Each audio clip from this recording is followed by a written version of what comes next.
What if I told you that I've spent the last 2.5 years traveling all through Ecuador? From the mountains to the beaches, the coast, the Amazon, the jungle, the mist, cloud, rainforests, the entire country. And I've done it on as little as $43 a month. And no, I didn't marry rich, I didn't come into an inheritance or win the lottery, I'm not a trust fund baby.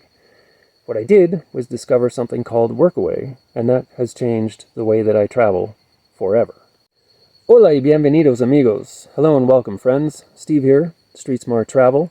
If you're tired of scrolling through social media posts, seeing pictures and videos of people enjoying amazing travel experiences all over the world and thinking, if only I could afford that, then this is the video for you. I'll show you exactly how volunteering through platforms like Workaway can make your travel dreams a reality, even on a shoestring budget. And yes, this is legit. When it's done correctly, it's a win-win for the volunteers and for the hosts, for everybody involved. As a volunteer, I get to live and travel and experience life in another country almost completely for free. And the host benefits from my skills, my time, my experience in assisting them, serving them with whatever it is that they need help with. In part one of this video, I'll outline what it's like traveling and volunteering, list some of the many benefits, and share some of the experiences I've had to date. In part two, I'll answer some of the specific, frequently asked questions about volunteering while traveling internationally. In the description, I'll leave links to a few other helpful videos that go into more detail about some of the topics discussed, things about budgeting, some of the projects that I've done in my time down here, and the benefits of volunteering through Workaway. So what exactly is Workaway? It's basically a hybrid between volunteering and cultural immersion. You offer your skills and time, usually 4 to 5 hours a day, 5 days a week, in exchange for room and board. But here's what makes it exceptional. You're not just saving money, you're living like a local.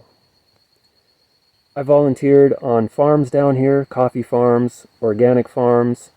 I've helped with construction and renovation projects. I've helped with rehabilitation of fences, gates, different things around farms and properties, taken care of people's animals, volunteered in hostels, and in the process, I made a lot of great friends and contacts all over the country while exploring it in depth.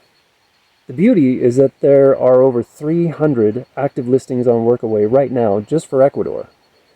Now Workaway is in, I think it's 170 countries around the world.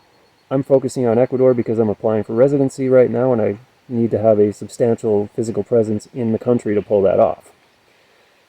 But they're in 170, 180 countries around the world, so there's definitely a lot of opportunities. And Workaway is one of many platforms that does this. There's also Woofing, there's also Worldpackers, and any number of other platforms that do similar things. Workaway is the one that I happened into, and it's the one that I've been using for the last 2+ years. Are you good with social media? You could help a hostel or a business with their online presence. Do you enjoy gardening? You could work on a farm or stay with somebody that needs help in their garden. Are you good with animals? You can help people with their dogs or chickens or cows or whatever it is they have. And a pro tip, the number one skill, and I've heard this over and over again, I think I've been to 18 different hosts in the last 2+ years, all here in Ecuador. The number one thing that I hear from the hosts, if you know how to cook, you don't need to be like a certified chef, Michelin chef or whatever, but if you can cook a few dishes really well, you'll be in demand, like literally forever. I don't know why exactly, but I know that is the number one thing that I keep hearing about skills. If you know how to cook, you'll be set for life. Now here's something that nobody tells you about Workaway. The money you save is just the tip of the iceberg. The real magic happens when you become part of a community instead of just passing through it. Through these volunteer experiences, I've been invited to family events, to community events. I've gotten to meet a lot of friends of my hosts throughout the country. Wonderful people, very helpful, hilarious in a lot of cases. They are very interested in me, like, why are you here? They don't have a lot of tourists. I'm in the Campo right now, way up north in the countryside. So I'm a bit of a novelty when I go to a lot of these places. And they want to help you have a good time in their country, and they want to learn about you. These aren't just free places to sleep. They're windows into how other people live their lives. You'll have conversations that change your perspectives. You'll have experiences with your hosts that will literally enhance your life and your travel experience and give you memories and stories to share for the rest of your life that are absolutely priceless. You can't get that kind of experience if you're in a hostel and going on tours. It's much more transactional. I find that volunteering, I actually am invited to be part of the family, an honorary family member in a lot of ways, and definitely a part of the community. And it's, for me, the best way to experience a culture and a country the way that the people in that country experience it, as opposed to being a tourist. It's the native experience versus the tourist experience. Plus, let's be honest, you're also going to have some wonderfully awkward experiences and some travel mishaps along the way, like the time when I was abandoned on the side of the road in the middle of nowhere after the bus made an impromptu stop on a washed out road, and the bus took off while I was on the side of the road doing my business. I had my phone and a bit of cash with me, and literally everything else I owned was speeding away on that bus. Good times. I'll leave a link to that video in the description for you to enjoy. Now, I'm sure you're thinking, come on, $43 a month? It sounds too good to be true. There's no way that's possible. It is possible. I've done it, and that was the best month I had in terms of the least amount of money I spent. Last year, 2024, I volunteered down here for 9 months and I traveled for 3, and the average monthly expense was under $204 US over the course of the entire year. Under $43 US was my best month, but $204 is the average that I spent last year. You can easily spend $20, $50, $100 per night at a hotel, and I spent a little over $200 for an entire month on average over the entirety of last year. And there's 3 very simple steps to do this through Workaway, Woofing, Worldpackers, whatever it is. Step 1. Join the platform and create a great profile. They'll prompt you for all the information, who you are, your name, the country you're from, your age, languages that you speak, experiences that you want to have, things you're looking to do, places you're going to visit, your timeline, skills you have, experiences, all these things. Just make an accurate profile. 2. Be flexible with your dates and destinations. I've had travel plans go sideways on my part, on the host part. Sometimes it's a weather thing where it's just literally impossible to travel for a period of time. And when I'm in that situation, I go to the platform and look for last minute hosts, somebody that can take you in on a very short notice. And I've found multiples of those. And sometimes those experiences turn out to be some of the best ones that I've had. 3. When you reach out to these hosts, the best way to vet them is to read the feedback on their profile that has been left over ideally a period of years by numerous different volunteers. I'm looking for at least a year or 2 or longer, and with no major gaps. I'm sure some of you are thinking, isn't this just taking advantage of people's generosity? I've seen that happen, mostly volunteers who are looking for a free ride, who think these hosts are their surrogate parents. Usually people, volunteers in their late teens, early 20s, sometimes into their late 20s, where they think still, somehow, the world revolves around them and they're princesses and their every whim should be catered to. Ain't that kind of party, princess. The key is reciprocity and respect.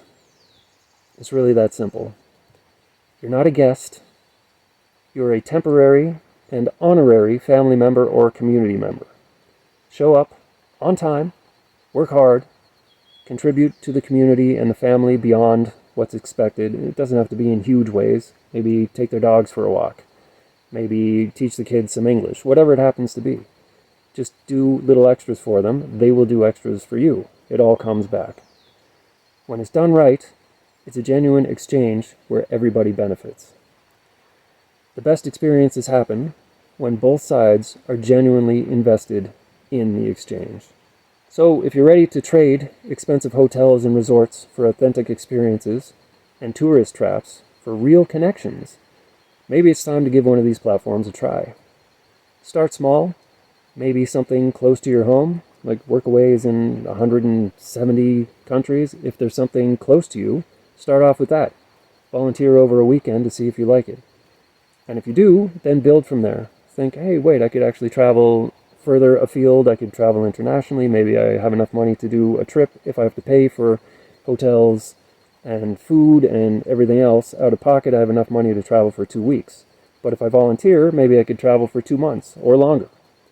It's an exchange of value as opposed to an exchange of currency. So the host needs something, you can provide that something. They have a place for you to stay and they can feed you in exchange for you doing whatever it is they need help with. So nobody exchanges money, but you exchange value, so everybody is getting something out of the experience. Now, Workaway wasn't part of my plan when I came down here 2.5 years ago. I'm applying for permanent residency at this point. I'm legal to work. I can get a job down here, but I much prefer being a volunteer because that way I have the flexibility to come and go. If I want to stay in a place for a couple weeks and decide, okay, now I want to go to a different part of the country or do a different experience, a different volunteer gig, no harm, no foul. So if you've made it this far in the video, one, thank you. You likely have some questions about Workaway and these other platforms. Part 2 of the video, I will answer specific, frequently asked questions.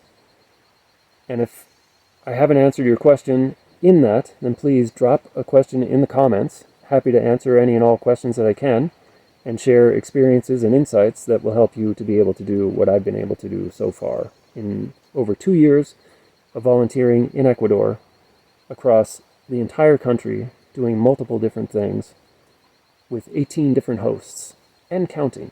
I'm looking forward to moving on to other parts of South America in the near future and continuing to volunteer and serve others in meaningful ways in exchange for room and board and the ability to travel very inexpensively, pretty much indefinitely. It's an amazing opportunity. Number 1, how much does it really cost to travel through Workaway? Like I said, you have your annual membership, which gives you access to the platform and all the listings on it. And your costs outside of that will be getting to the place that you're going to be traveling, flights if you're traveling internationally, and then just money for travel insurance and entertainment, really. When I'm volunteering, like I said, my best month I spent less than $43 and 12 of that was my cell phone plan. And I averaged last year just under $204 a month over the whole year. I think I volunteered for 9 months and I traveled for 3. It's the best way that I've found to stretch your travel budget almost indefinitely. 2, is it safe, especially for solo female travelers? I haven't had any issues with any Workaways or anywhere in Ecuador for that matter. I have met other travelers and some volunteers that have had to deal with petty theft and just mostly things getting stolen. Nobody wants to hurt you. They just want to steal your stuff because they're really hard up, and if they can steal something of yours, they can sell it and make money to eat, feed their family, things like that. So I haven't heard horror stories from any travelers, and I've been down here for 2.5 years. 3, how many hours do you actually work per day? The profile of the host will say X amount of hours per day, 5 days a week, and it's usually 4 to 5 hours a day, but it's generally about 25 hours a week, 20 to 25 hours a week. And I would suggest confirming those hours before you commit to do something. 4, what if the situation isn't what was promised? Then leave. Really. I haven't had one of those so far. I'll commit to a couple weeks and see if it's a good fit, if the host likes me, if I like the host, and if it isn't what they said it was, there will be a conflict resolution process that you can go through. So report that to them and let them know, hey, this was my experience and I don't want anybody else to have to deal with the same thing that I just went through. 5, do I need special skills or qualifications? No. People are usually looking for help with things that either they can't do or can't afford to or can't find somebody to pay to do those things. For special skills and certifications, I'm a licensed 309A electrician, construction and maintenance. I am a certified yoga teacher. I've been doing yoga for 30 years. I have a TESOL certificate. I run businesses. I know how to do presentations and communication and writing, and I'm speak Spanish and English and blah, blah, all these things. Think about the skills you have, certifiable or otherwise, and how they would benefit somebody. I don't advertise that I'm a licensed electrician, but if I'm in a place and it's a good fit and the host has some issues, look, if you buy these materials, I can make that safe and fix that thing for you. Otherwise, it could burn your house down. 6, what if I don't speak the language? If you don't speak the language, it's good to learn at least functional, please, thank you, where's the bathroom, how much does that cost, where's the bus, just simple phrases like that, and you can pick things up over time. 7, how do I know if a host is legit and trustworthy? That goes back to step 3 from part 1 about vetting hosts. Look at the feedback on their profile. If there's 20 reviews over the last 3 years and 19 of them are excellent, 4 or 5 stars out of 5, and one of them is, I didn't really like it because, they didn't cater to my vegan diet, whatever, something like that. Probably a good indication that, unless you're a vegan, that host is going to be a good fit and a good place to start. And keep in mind, the hosts are going to be looking at you too. So if you just start out and you have no feedback, and they're like, oh, okay, this person's new, so they're untested, who knows? Maybe they're good, maybe they're not. You're going to be taking a gamble. When you start out, I would say stick to hosts that have feedback over a long period of time with no gaps, and it is overwhelmingly positive. So to wrap it all up, remember, the world is full of incredible people doing interesting things, and many of them would love to share their world with someone who's genuinely interested in learning and contributing. If this video has inspired you to take the leap to join one of these platforms, get out there, volunteer, see the world, then smash the subscribe button. If you have any questions that I haven't addressed, please leave them in the comments. Happy to share any and all information and experiences that I've had so far. I read all the comments, and I love helping people to get out and see the world and have some unforgettable adventures. Until next time, remember, the best stories don't come from the places you stay, but from the people you meet and the experiences you share. Get out there and create some stories and memories worth sharing. Happy trails. See you out on the road.